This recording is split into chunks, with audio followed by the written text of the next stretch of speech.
Hi everyone, today we're going to talk about Lost Cities, the latest release from Coding Monkeys. People have been long awaiting their follow-up to Carcassonne, so let's see what it plays like. Just a note, this video was shot at 2x as the app is iPhone only, so we will talk about that more later on. Lost Cities is a classic game from Reiner Knizia. In the game, you are attempting to score points by completing different journeys. There are 5 to choose from, and you do that by playing cards from a deck. The game is mostly a game about probability and mathematics, as each journey that you start is going to get you negative 20 points, and each card that you add to that will increase.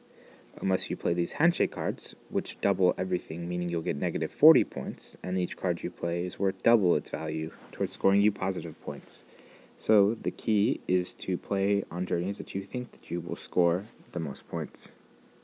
In Lost Cities, you either play a card each turn or discard one card, except that your opponent will be able to take any cards that you do discard, so it's important not to discard something that they will find useful.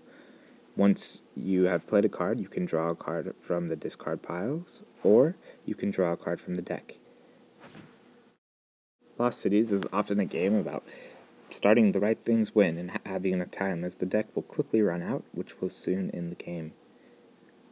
Once you have continued playing, you will start to have many journeys going and start to fill up. Once the last card of the deck is drawn, the game will be over, and players will calculate their scores. This is somewhat of a mathematic process, but it's fairly simple. The person who scores the most points is then the winner. Lost Cities is continually lauded here in the US as the perfect couples game. It is often put forward as the game for married couples or other joined couples to play at night after the kids are in bed to quickly wind down and just have a nice, fun, competitive game. Thanks to the Coding Monkeys, we now have an iOS version, so let's take a look and see how it plays, and see if it lives up to their large and lauded pedigree. When creating a new game, you can select from several AI opponents that get increasingly difficult and have a rank based on how much you've won against them, as well as play online if you desire, against either friends or random opponents. This time, let's play against the easiest AI, since I believe that way I will actually win.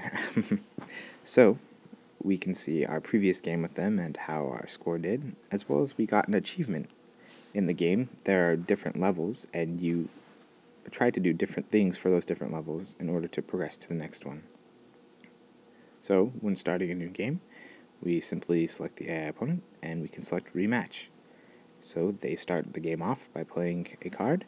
As you can see, we can see how many points they have left on that journey that are negative, as well as what cards they have played.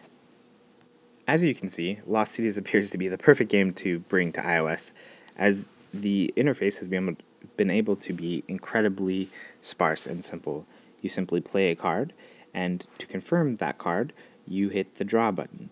If you do not wish to play the card that you put down, you can always take it back, and everything is done intuitively rather than with complex labeling or menus. Another great feature that may change the game for some is that you have constant scoring available to you. You can see what your final score would be if the game ended at that point, and then you can quickly make decisions based on that.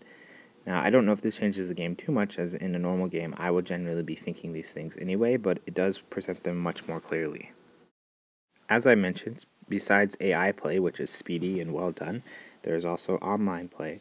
This online play appears to use Game Center to some extent, but also features asynchronous play in a way that appears to not be directly through Game Center, but possibly through their own system, similar to Carcassonne.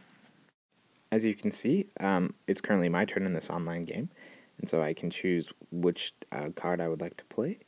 I can put them down, and then in my turn by drawing a card. As you can see up in the right corner, it also allows me to go to the next game that I have available, which is a game with the AI. This combination of both types of games also appears on the game list, which quickly allows you to know what is in progress and what you can play. The app features the full rulebook for Lost Cities, as well as a tutorial, which is both written and spoken. I recommend listening to the spoken tutorial, even if if you have played the game before, as it is an interesting thing that we don't usually get on iOS games. There are standard Game Center leaderboards as well as achievements. These achievements are separate from the levels that you'll be gaining in-game, as those levels in-game and the achievements associated with those are less like amazing achievements, more like basic things that have you play the game differently.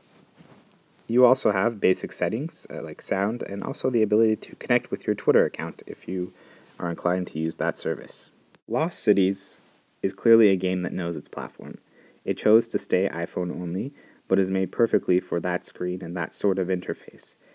It fits very well and does look nice on 2X, but definitely will be most used on iPhone or smaller iPod Touch devices. The game features an excellent user interface, which is both basic and yet easy to understand.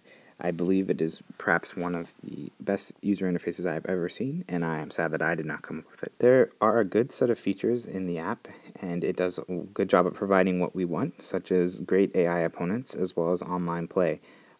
Some things that may possibly be lacking is a pass and play mode, allowing two players to play on the same device. Since this is a great couples game, it seems like a natural fit. I'm not sure why they omitted this. It could have been something about cutting into sales of the actual card game, but I am not aware of why they made this choice. I believe that Lost Cities does a great job at providing two levels of experience. At one level, you have casual play against the AI that makes this kind of a puzzle game, which will be great for casual players on iOS. On the next level, for gamers like us, you have great online play, as well as many features that show how you've done in certain games and direct you on how to do better in future games. Lost Cities may not have the same competitive circles that Carcassonne has had. However, it is an excellent app, well designed, and knows its audience as well as how to translate this game into an iOS app. I definitely recommend it for all fans of iOS board gaming.